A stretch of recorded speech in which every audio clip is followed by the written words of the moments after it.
Hi. രാവിലെ തന്നെ ഒരുങ്ങിക്കെട്ടി എങ്ങോട്ടാ പോകുന്നതെന്ന് ചോദിച്ചു കഴിഞ്ഞാൽ ഇന്ന് ധാരാവിയിലൊരു തിയേറ്റർ വർക്ക്ഷോപ്പ് എടുക്കാൻ പോവുക. ദേ നമ്മുടെ ട്രെയിൻ എത്തിയിട്ടുണ്ട്. തിയേറ്റർ വർക്ക്ഷോപ്പ് എടുക്കുന്നത് നമ്മുടെ പാർട്ടി ഓഫീസിൽ വെച്ചിട്ടാണ്.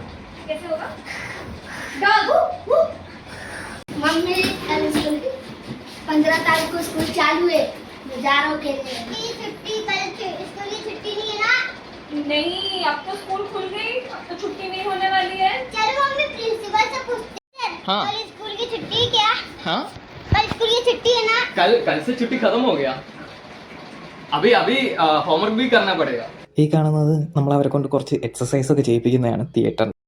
आग लगा दिया और तुम ऐसे हंसते हंसते चले गए और फिर ഇനി നമ്മൾ അവരെ കൊണ്ട് സ്വന്തമായിട്ട് ഒരു കഥ എഴുതിപ്പിച്ചിട്ട് അവരുടെ അടുത്ത് തന്നെ ആക്ട് ചെയ്യാൻ പറഞ്ഞു. तुम लोग कौन हो? तुम्हारा इंस्पेक्टर कहाँ है?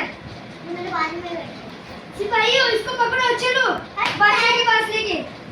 अगर तू नहीं चलेगा ना हम लोग तेरे जबरदस्ती लेके चलेंगे। ഇതിൽ വിശ്വസിക്കാൻ പറ്റാത്ത കാര്യം എന്ന് പറഞ്ഞു കഴിഞ്ഞാൽ ഞാൻ അവർക്കൊരു 5 മിനിറ്റ് പോലും കൊടുത്തില്ല, പക്ഷെ അവർ 15 മിനിറ്റിൻ്റെ സ്ക്രിപ്റ്റും കൊണ്ടുവന്നായിരുന്നു. അപ്പോൾ ഇവരെല്ലാവരും ഭയങ്കര സ്കിൽഫുൾ ആയിട്ടുള്ള ആൾക്കാരാണ്. ഇവർ മാത്രമല്ല, ഇതുപോലെ വേറെയും സ്കിൽഫുൾ ആയിട്ടുള്ള ആൾക്കാർ നിങ്ങളുടെ ഇടയിലുണ്ട്. Just find it out. അപ്പോൾ വർക്ക്ഷോപ്പെല്ലാം കഴിഞ്ഞിട്ടുണ്ട്. ഇനി നേരെ വീട്ടിലേക്ക് പോവാം, ബാക്ക് ടു കേരള. അപ്പോൾ എല്ലാവർക്കും ബൈ.